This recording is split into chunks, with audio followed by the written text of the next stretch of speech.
Welcome friends, आपका channel astro Munish में बहुत बहुत स्वागत। और मैं एस्ट्रोलॉजर मुनीश आपको फ्यूचर के लिए बहुत बहुत शुभकामनाएं देता हूं। दोस्तों कुछ पॉजिटिविटी लाने के लिए आपके साथ मैं आज टॉपिक लेके आया हूं। जिनकी कुंडली में कुछ योग बनते हैं, योगों के ऊपर मैंने बहुत वीडियोस बनाई हैं। आप मेरी वीडियो की लिस्ट में जाके देख सकते हो कि जो भी मेरी वीडियोस वहाँ पे अवेलेबल है उसमें योग है। चाहे मे भी वो हो लक्ष्मी नारायण योग के ऊपर, जो शुक्र और बुध के साथ बैठने से बनता है, चाहे वो हो गज केसरी राजयोग के ऊपर, जो चंद्र और गुरु के साथ बनता है, चाहे वो हो सूर्य के साथ बुध हो, बुध आदित्य योग के ऊपर हो। दोस्तों इन योग कोई भी हो, ग्रह जो होते हैं वो दृष्टि भी डालते हैं, कंजंक्शन भी बन जाती है, योग बन जाते हैं। लेकिन लोगों में ये कन्फ्यूज़न रहती है कि ये राजयोग जो आपने बताए हैं, क्योंकि ये लक्ष्मी नारायण अगर संपूर्ण रूप से राजयोग बनता है तो उनको बेनिफिट मिलना चाहिए। शुक्र लग्जेरियस लाइफ, जो बुध के साथ बैठे, बुध बुद्धि, उसके रिगार्डिंग ही वो काम करेंगे। और अगर गज केसरी योग बन रहा है तो चंद्र जो मन का कारक है और जिसको हम गुरु जो ज्ञान का कारक है, और वो कभी दिक्कत नहीं आती धन में ज्ञान होगा, धन आएगा ही। और पॉपुलैरिटी भी ऐसे लोगों में होती है। लेकिन मैं बात आज करने आया हूँ आपके साथ कि कोई भी योग हो, मेरा कहने का मतलब है चाहे सूर्य बुध आदित्य योग हो, सूर्य को आदित्य कहा है, अगर बुध उनके साथ बैठ जाए तो सूर्य बुध आदित्य योग बन जाता है। लक्ष्मी नारायण योग हो, जो शुक्र और बुध के साथ कंजंक्शन के साथ बनता है, या गज केसरी ही राजयोग हो, और भी कई राजयोग है, मैंने वीडियोस बनाई हुई हैं। जो चंद्र और गुरु, चंद्र से गुरु चौथे में हो, साथ में हो, या गुरु के ऊपर चंद्र की दृष्टि पड़ रही हो, गुरु लगन में हो, चंद्र साथ में घर में हो, या चंद्र भी केंद्र में हो, गुरु भी केंद्र में, गज केसरी योग बनता है। तो लोगों को ये कन्फ्यूज़न है कि ये योग जो मैंने बताए तो वो कुंडली में बनता है, उनके ऐसी दृष्टियाँ भी में भी उनकी चंद्र की चौथी सातवीं दृष्टि गुरु के ऊपर पड़ रही हो, या गुरु की दृष्टि चंद्र के ऊपर पड़ रही हो, और दोनों केंद्र में हो, तो गज केसरी योग मान लेते हैं लोग। और अगर शुक्र और बुध इकट्ठे बैठ जाएं तो भी योग बन जाता है। और बुध और सूर्य तो 90% कुंडली में इकट्ठे होते हैं, क्योंकि सूर्य, और जो साइंटिफिक रीज़न है वो ये है कि सूर्य बुध से ज़्यादा दूरी में नहीं है, बहुत दूरी कम है इन दोनों के बीच में। तो ज़्यादातर इवन की 90% कुंडली में सूर्य और बुध इकट्ठे ही होते हैं। और ज़्यादा से ज़्यादा अगर मान लो 10% कुंडली में ये सूर्य बुध से एक खाना आगे या पीछे होगा, ज़्यादा दूर नहीं होगा कुंडली में। यहाँ पे सूर्य होंगे, साथ में बुध हो सकते हैं, 90% चांसेस है, तो ये 90% कुंडली में बनेगा। और बुध ज़्यादा से ज़्यादा एक खाना पीछे होंगे, तो 90% कुंडली में तो बुध आदित्य योग बनेगा, क्योंकि सूर्य और बुध आ जाएंगे। और आपको ये भी बता दूँ, शुक्र भी जो प्लैनेट है वो सूर्य से ज़्यादा दूर नहीं होंगे। शुक्र से सूर्य भी 2 घर ही दूर होते हैं। जैसे फर्स्ट हाउस में सूर्य है तो शुक्र थर्ड में होंगे, सेकंड में होंगे। जो बुध है वो जा सूर्य के साथ होंगे मैक्सिमम, जा सूर्य से नेक्स्ट हाउस 12th में होंगे या सेकंड में होंगे अगर सूर्य लगन में है। लेकिन दोस्तों मेरी वीडियो, ये सारी बातें जो कन्फ्यूज़न है मैं वो दूर करना चाहता हूँ कि ये योग, लोग कहते हैं कि हमारी कुंडली में सूर्य बुध है, या बाकी भी कोई भी योग आप ले सकते हो जिनके ग्रहों के साथ बनता है। मैं उन डिटेल में नहीं जाऊँगा। अभी मैं आपसे बात करूँगा सूर्य बुध आदित्य योग के ऊपर, कि ये अगर सूर्य बुध इकट्ठे हैं, क्योंकि मैक्सिमम कुंडली में ये होता है, प्रेजेंट होते हैं सूर्य और बुध इकट्ठे, तो उनको उनका बेनिफिट नहीं मिलता। और लोग कहते हैं कि सर आपने इकट्ठे कंजंक्शन बताई थी और कोई बेनिफिट नहीं मिलता, हमें नहीं मिला अभी तक। तो दोस्तों मैं आपको ये कहना चाहता हूँ स्पष्ट तौर पे कि जितनी कुंडलियों में सूर्य बुध इकट्ठे होते हैं उनमें से सिर्फ ज़्यादा से ज़्यादा अगर 100 कुंडलियाँ हैं तो 2 या 1 कुंडली में संपूर्ण बुध आदित्य राजयोग बनता है। सूर्य बुध योग कह लीजिए, सूर्य बुध आदित्य राज योग कह लीजिए। अगर संपूर्ण राज योग देखना है, चाहे कोई भी योग हो, तो आपको 2 3 4 जो भी 3 4 चीजें हैं वो आपको देखनी है कुंडली में, तभी आप कह पाओगे कि हाँ मेरी कुंडली में संपूर्ण बन रहा है। अगर फिर आपको रिजल्ट ना आए, फिर आप मेरे से बात कीजिए। लेकिन अगर वो चीजें आप चेक कर लोगे तो आप खुद ही समझ जाओगे। हाँ दोस्तों, एक वीडियो कभी छोटी बन जाती है 10-12 मिनट की, कभी बड़ी बन जाती है 20 मिनट की, क्योंकि जिन लोगों को नॉलेज होती है वो चाहते हैं कि छोटी वीडियो बनाएं, क्योंकि उनको मेन चीज़ें पता होती हैं। लेकिन जिन लोगों को बिल्कुल भी नॉलेज नहीं होती, उनको पूरी वीडियो से ही समझ आएगा। तो जैसे मैं सारे लोगों को बता रहा हूँ कि मेन चीज़ें आपने क्या देखनी है, तो जो चीज़ें मैं बता रहा हूँ उनको अगर वो क्लियर है तो उनको उन्होंने मेन बात ही देखनी है कि मैं क्या कहना चाहता हूँ। जिन चीज़ों को ये क्लियर नहीं है तो उनको ये भी बात जाननी चाहिए कि ये चीज़ संपूर्ण राजयोग क्यों नहीं बन रहा है मेरी कुंडली में, जबकि दोनों की कंजंक्शन है। तो मैंने तो वीडियो ये सबके लिए बनानी है कि जिनको नहीं भी ज्योतिष के बारे में पता वो भी जान ले, और जिनको पता है वो वेल एंड गुड, जितना वो सुनना चाहते हैं उतना सुने। लेकिन मैं अपनी तरफ से पूरी चीज डिटेल में समझाने की आपको कोशिश करूंगा कि सूर्य बुध आदित्य योग सबकी कुंडली में क्यों नहीं बनता। वो रेयर राजयोग है दोस्तों। सूर्य बुध हर की कुंडली में कंजंक्शन होती है, लेकिन हर कुंडली में नहीं बनता। उसके कारण मैं आपको बताता हूं दोस्तों। अब आप देखिए कि सूर्य बुध अगर आपकी कुंडली में है, पहले तो हर कुंडली का लगन जो होता है वो 1 से 12 तक हर लगन अलग होता है। मेष, मिथुन, कर्क, सिंह, कन्या, ऐसे ही मीन तक 12 लगन होते हैं। तो हर लगन में सूर्य और बुध दोनों कारक प्लैनेट नहीं होते, और सूर्य बुध आदित्य योग बनने के लिए दोनों का कारक प्लैनेट होना जरूरी है। क्योंकि ये मैं आपको मेन बात बता दूं, कई वीडियोस में बोला है जो दोनों में से एक भी मार्क हो गया तो वो संपूर्ण बुध आदित्य राजयोग नहीं बनेगा। एग्जाम्पल भी मैं आपको दे दूंगा कैसे। अब मैं चलो पहले एग्जाम्पल दे देता हूं, फिर बाद में दूसरी बात पे आ जाता है। मतलब अगर आप काल पुरुष कुंडली मेष लगन की कुंडली ले लीजिए, मेष लगन की कुंडली के मालिक हो गए मंगल, 1 नंबर वहां पे आ गया। तो बुध को मिला तीसरा घर, 3 नंबर, जो मिथुन राशि है, बुध की अपनी राशि है, और 6 नंबर, 6 नंबर जो रोग, ऋण, शत्रु का घर है, जॉब का घर भी वही है जिसको हम अच्छा घर नहीं मानते। 3 और 6 नंबर।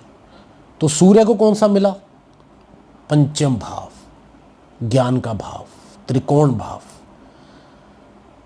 तो सीधी सी बात है, जिनको नॉलेज है, जो केंद्र और त्रिकोण के भाव होते हैं, उनके प्लैनेट्स होते हैं, उनमें जो राशि होती है, उनके जो स्वामी होते हैं वो कारक प्लैनेट होते हैं। जो 3, 6, 8, 12 घर के मालिक होते हैं वो मार्क प्लैनेट होते हैं। तो बुध इसमें हो गया मार्क प्लैनेट। चाहे अब इसमें सूर्य और बुध यहां पे मर्जी बैठ जाएं, बुध आदित्य राजयोग नहीं बनेगा। बाकी चीजें तो मैं आपको बताता हूं कि और क्या कंडीशंस होती हैं। दूसरी कुंडली पे आ जाते हैं, 2-3 एग्जांपल दे देता हूं आपको क्लियर करने के लिए। वृष लगन की कुंडली, वृष लगन 2 नंबर की कुंडली, 2 नंबर पहले भाव में लिखा हो तो वृष लगन होता है। वो है शुक्र की राशि, शुक्र उसके स्वामी है। अब वृष लगन में 5 नंबर आएगा चौथे घर में, जिसको सुख भाव कहते हैं। और बुध की अपनी राशियां कौन कौन सी हैं? 3 और 6। सूर्य के पास एक ही राशि है, सिंह राशि, 5 नंबर। बुध के पास है 2 राशि, 3 और 6। इसमें 3 नंबर आ गया धन भाव में वृष लगन में, और 6 नंबर इनका आ गया ज्ञान भाव में। वृष लगन की कुंडली में दोनों ही कारक प्लैनेट हैं। तो वृष लगन की कुंडली में बुध आदित्य राजयोग बनना संभव है, बनेगा, संभव नहीं बनेगा। ऐसे ही वृश्चिक स्पोर कर लीजिए, स्कॉर्पियो ले लेते हैं एक, उसमें 8 नंबर होता है, उसके स्वामी भी मंगल हो गए। तो अब आपने देखना है कि 5 नंबर कहां पे है उसमें। 5 नंबर आ गया उसके कर्म भाव में।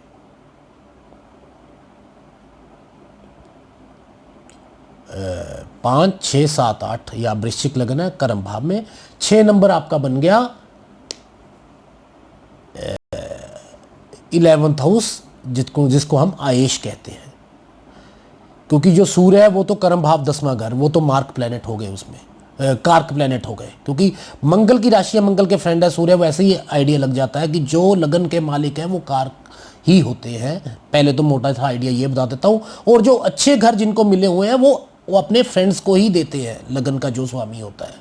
तो उनको एक घर दे दिया 5 नंबर 10वां घर, जिसको हम कर्म भाव कहते हैं। और बुध को उन्होंने दे दिया,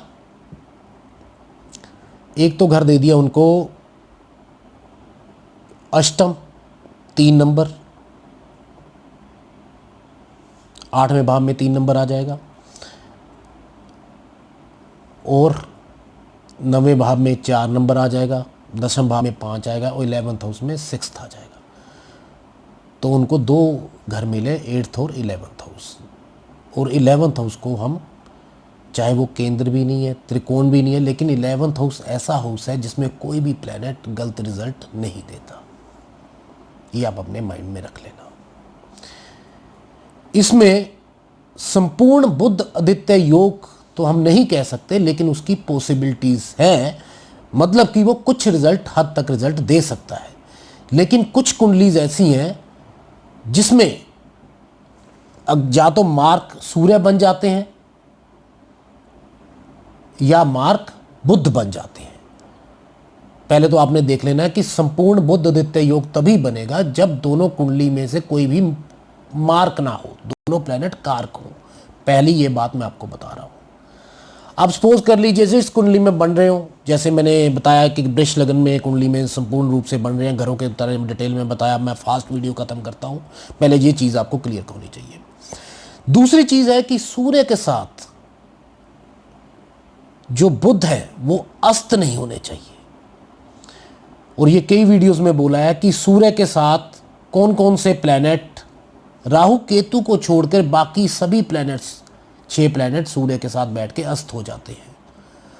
और कितनी डिग्रीज पे अस्त होते हैं? अगर क्लोज कंजंक्शन हो फिर तो अस्त ही है, 3-4 डिग्री का फर्क हो फिर तो वो अस्त ही है। अगर आपने देखना है कि कितनी डिग्री पे सूर्य के साथ प्लैनेट अस्त होते हैं, तो आप हर प्लैनेट के बारे में मैंने एक वीडियो बनाई है कि सूर्य के साथ कितनी डिग्री पे अस्त होते हैं, तो आप देख सकते हो। तो हमने अभी देखना है सूर्य बुध आदित्य योग के ऊपर बुध अस्त है या नहीं है। अगर आपकी कुंडली में सपोज कर लीजिए वृष लगन की कुंडली है जिसमें दोनों ही कारक प्लैनेट है, दोनों ही अच्छे घर के स्वामी हैं, उसमें अगर सूर्य 7 डिग्री पे है और बुध 9 डिग्री पे है, तो आपको रिजल्ट नहीं मिलेगा, क्योंकि बुध अस्त हो चुके हैं। और अस्त होने के ऊपर आपको राजयोग का, अगर लेकिन आपकी कुंडली में वो कारक प्लैनेट है, उसका बेनिफिट तो लेना है। वो मैं वीडियो के लास्ट में आता हूं कैसे आप ले सकते हो। लेकिन उसमें वो कंबस्ट हो गए, बुध अस्त हो गए सूर्य के साथ। सूर्य अगर 7 डिग्री पे है, बुध अगर 20 डिग्री पे है, तो आप बुध अस्त नहीं होंगे, आपको बुध आदित्य योग का संपूर्ण रिजल्ट देने के काबिल हो जाएंगे। पहली कंडीशन आपको बता दी, दोनों कारक प्लैनेट होना चाहिए कुंडली में। दूसरी कंडीशन, सूर्य के साथ बुध अस्त नहीं होना चाहिए। तीसरी, दोनों में बल होना चाहिए। कहने का मतलब है सूर्य 0 डिग्री पे है, बुध 6 डिग्री पे है, 5 डिग्री पे है, अस्त भी हो रहे हैं, बल भी नहीं है। सूर्य 1 डिग्री पे है, बुध 29 डिग्री पे चले गए, दोनों साइड से कोई बल नहीं है प्लैनेट्स में। प्लैनेट्स अपना ज़्यादा रिजल्ट कब देते हैं? जब वो नियर अबाउट मैं कह सकता हूँ कि 8 से लेके 25 डिग्री तक हो, 7 या 25 डिग्री तक हो, 26 डिग्री तक हो। अगर आपके सूर्य 10 डिग्री में है और बुध 22 डिग्री पे है, तो वो अस्त नहीं है, वो संपूर्ण आपको बुध आदित्य राजयोग का फल देंगे। मैं अब बुध आदित्य योग नहीं, राजयोग की बात कर रहा हूं। जो लोग कहते हैं कि बुध आदित्य राजयोग कैसे बनता है, वो उनकी चीजें बता रहा हूं आपको मैं। 3 चीजें मैंने आपको बता दी जो अपने कुंडली में चेक करनी है अगर सूर्य बुध आदित्य राजयोग का फल लेना है। चौथी कंडीशन आपको बता रहा हूं कि जो कुंडली में कई बार कहता आ रहा हूं 3, 6, 8, 12, 3 को खप स्थान, 6 को रोग ऋण शत्रु का स्थान, 8 को अप एंड डाउन मृत्यु स्थान, जिसको हम अपना खड्डा भी कह देते हैं, अच्छे भाव नहीं कहते। 12वां स्थान अस्पताल का खर्चा वगैरह, हॉस्पिटल का खर्चा, ये यात्रा, अपना और चीज़ें को दर्शाता है अपना। 3, 6, 8, 12 में भी अगर सूर्य और बुध बैठे हों तो भी ये बुध आदित्य योग नहीं बनेगा दोस्तों। 4 कंडीशन इनके अलावा किसी भी घर में बैठ जाएं, अगर वृष लग्न की कुंडली है तो बुध आदित्य योग बन जाएगा। अब सूर्य के साथ अगर बुध अस्त है, लेकिन दोनों कारक प्लैनेट हैं, आप उसका बेनिफिट लेना चाहते हो, तो आपने बुध को स्ट्रॉन्ग करना है। बुध का पन्ना धारण कर सकते हो अगर बुध कारक प्लैनेट है और 3, 6, 8, 12 में नहीं बैठा हुआ है। जो भी प्लैनेट 6, 8, 12 घर में बैठा हुआ है, अगर वो मार्क प्लैनेट है तो उसका पन्ना बिल्कुल भी नहीं धारण करना। उसका मतलब कि अगर बुध बैठा हुआ है तो पन्ना धारण नहीं करना। अगर कोई और भी प्लैनेट बैठा हुआ है तो उसका नग नहीं धारण करना, उसका स्टोन नहीं धारण करना। ये अपने माइंड में आप डाल लीजिए। 6, 8, 12 भाव में बैठा हुआ प्लैनेट का आपने रतन नहीं डालना, चाहे वो कारक प्लैनेट ही क्यों ना हो। ये भी मैं आपको बता देता हूँ, मार्क का तो बिल्कुल ही नहीं पहनना, कारक प्लैनेट में हो तब भी नहीं पहनना। लेकिन अगर कारक हो और सूर्य के साथ अस्त हो गया हो तो आप इस कंडीशन पे डाल सकते हो, ताकि वो अस्त जो हुआ है अपना थोड़ा पॉजिटिव रिजल्ट दे देगा। क्योंकि अगर आपने मार्क प्लैनेट का पहना, मार्क प्लैनेट मतलब कि वो तो वैसे ही कुंडली में आपके मार्क अच्छा नहीं है, अगर उसका आपने स्टोन डाल रही है और 6, 8, 12 में बैठा, वो उसके रिजल्ट जो नेगेटिव है उनमें बढ़ोतरी कर देगा। आप उस प्लैनेट को स्ट्रॉन्ग कर दोगे जो उसकी स्ट्रॉन्ग करने की आपको हानि होगी। आपने कहा कि मैंने खुद अपने पैर पे कुल्हाड़ी मार रही, ये मैंने गलती कर ली, ये आप खुद कहोगे बाद में। तो इन चीज़ों को स्टोन आपको वर्जित है, नहीं डालना है बिल्कुल भी। तो दोस्तों ये 4-5 कंडीशंस जो मैंने आपको बताई हैं कि स्टोन भी धारण कर सकते हैं। इवन अगर आपका सूर्य भी वीक है, बुध आपका 25 डिग्री पे है, सूर्य 2 डिग्री पे है, तो सूर्य भी क्या रिजल्ट देगा। तो आप सूर्य का मानक आपको डालना है अगर वो कारक प्लैनेट है, क्योंकि सूर्य को भी अगर आपने थोड़ी सी पावर दे दी, बुध अपना ठीक बैठा हुआ 22 डिग्री पे, तो आप सूर्य का मानक डाल के उसको सूर्य बुध आदित्य योग की अगर वो कंडीशंस बाकी पार कर रहा है, दोनों कारक हैं, अच्छे भावों में बैठे हुए हैं, डिग्री में प्रॉब्लम आ रही है सूर्य की भी, तो भी आप उसको बुध आदित्य राजयोग का फल लेने में, अगर सूर्य का बुध अपनी 22 डिग्री पे सपोज कर लिए, सूर्य की डिग्री नहीं है, तो आप मानक डाल के उसको संपूर्ण रूप से उनका रिजल्ट ले सकते हो। तो दोस्तों ये अब बहुत लोगों का मानना है कि कहना है कि हमारी बन रही है, लेकिन अब लोगों में ये भी है ऐसी कंडीशंस तो बहुत रेयर कुंडलीज में होगी, बहुत कम लगन में होती हैं, 12 में से 2-3 लोग मैक्सिमम। तो दोस्तों ये सच्चाई है, बहुत रेयर राजयोग बनते हैं। ऐसे ही लक्ष्मी नारायण राजयोग भी जो है बहुत रेयर बनते हैं। जैसे कन्या लगन की कुंडली है उसमें लक्ष्मी नारायण राजयोग बनता है। अब मैं सबके ऊपर डिटेल पे नहीं जाऊंगा, वीडियो लंबी हो जाएगी, फिर लोग कहते हैं कि आप मतलब कि कोई फायदा नहीं है। क्योंकि मैंने आपको सिर्फ मेनली मेरा मतलब यही था कि आपको एक राजयोग कैसे बनता है, ग्रहों का होना तो जरूरी है, ये तो एक कंडीशन है ही है। जिस योग के लिए जो प्लैनेट चाहिए वो तो चाहिए, उसके ऊपर ये कंडीशंस आपने देखनी है कि वो कंडीशंस उनके ऊपर जो चीज़ें मैं आपको बता रहा हूँ अगर वैसे हैं तो कोई दिक्कत परेशानी नहीं है। और क्या वो रिजल्ट क्या बेनिफिट देंगे, ये तो मेन लोगों के दिमाग में आता ही है कि अगर हाँ भाई मेरा संपूर्ण राजयोग बन गया तो मुझे क्या बेनिफिट मिलेगा। आप कोई भी घर ले लीजिए, 3, 6, 8, 12 को छोड़ के, अगर मैं बात कर रहा हूँ सूर्य बुध आदित्य योग की, अगर संपूर्ण बन रहा है, डिग्री बला बला है, कारक प्लैनेट है दोनों को, तो अगर 10वें भाव में बैठ के स्पोर लीजिए तो वो, अब ये नहीं कि वो आपको 8वें घर का रिजल्ट देंगे, जिंदगी में उतार चढ़ाव दे देंगे या बाहर विदेश यात्रा करवा देंगे, तो ऐसी चीज़ें नहीं है। तो वो 10वें स्थान में अगर बैठे हैं, कर्म भाव में बैठे हुए हैं, तो आपसे अच्छे कर्म कराएंगे, कैलकुलेटिव माइंड करवाएंगे, आप कम्युनिकेशन फील्ड में जा सकते हैं, अच्छे वक्ता हो सकते हैं, प्रशासन में आपका नाम हो सकता है, अच्छे आप नेता हो सकते हैं, और आपको ऊंचाइयां हासिल करवाने के लिए आपके कर्मों में बढ़ोतरी कर देंगे सूर्य बुध 10वें घर में बैठ के। और उनकी 7वीं दृष्टि जो पड़ेगी वो 4थे घर में पड़ेगी, जो कि सुख भाव है। सुख भाव में हमें भूमि, घर, वाहन, इन चीज़ों की कमी नहीं रहेगी। 10वें घर का रिजल्ट जो है वो भी मिलेगा हम अपने कर्मों से। ये चाहे जन्म छोटे घर में हुआ हो, लेकिन अगर संपूर्ण रूप से बुध आदित्य योग बन रहा है और दोनों प्लैनेट 10वें घर में बैठे हुए हैं, चाहे वहाँ पे राशि अगर हम ले लें वृष लगन की, तो शनि ही की राशि हो, ये नहीं देखना कि शनि की राशि है तो रिजल्ट ये नहीं देंगे। लेकिन ये जरूर देखना है कि दोनों कार्क प्लैनेट हो, 3, 6, 8, 12 को छोड़ के 10वें घर में अगर बैठे हुए हैं, मैंने कंडीशंस आपको बता चुका हूँ, वो बात बता चुका हूँ। लेकिन अगर वो सपोज कर लीजिए पंचम भाव में बैठ गए, अब मैं आपको चौथा 10वें, क्योंकि 10वें घर में बैठ के चौथे घर पे दृष्टि डालेंगे, दोनों घरों का रिजल्ट देंगे। अब पंचम भाव में बैठ गए सूर्य और बुध, किस घर का पंचम भाव किसका है? ज्ञान का, आपकी विद्या का, उसमें बढ़ोतरी कर देंगे आपको। ऐसा जातक विद्वान होगा, बुद्धि तेज होगी, रिसर्च में जा सकता है, उसमें अपना नाम बना सकता है। और उनकी दृष्टि पड़ेगी एकादश भाव पे। एकादश भाव आपका आय का भाव है, और आय तो आएगी। सूर्य बुध आदित्य योग अगर संपूर्ण बन रहा है तो कोई दिक्कत परेशानी नहीं है। मतलब कहने का मतलब है कि अगर सारी कंडीशंस पार होने के बाद जिस घर में वो बैठेंगे और जिस घर के ऊपर वो दृष्टि डालेंगे, उनके ऊपर, उन घरों का, दोनों का वो संपूर्ण रूप से रिजल्ट देंगे। और रिजल्ट कहते हैं कि हमें नहीं मिल रहा है, ये जब अंतर्दशा आएगी तब आपको रिजल्ट मिलेगा। और सबसे बढ़िया रिजल्ट कब मिलेगा? जब बुध और सूर्य की महादशा आएगी, अल्टीमेट रिजल्ट मिलेगा तब आपको। ये मेरा कहने का आपसे तात्पर्य है।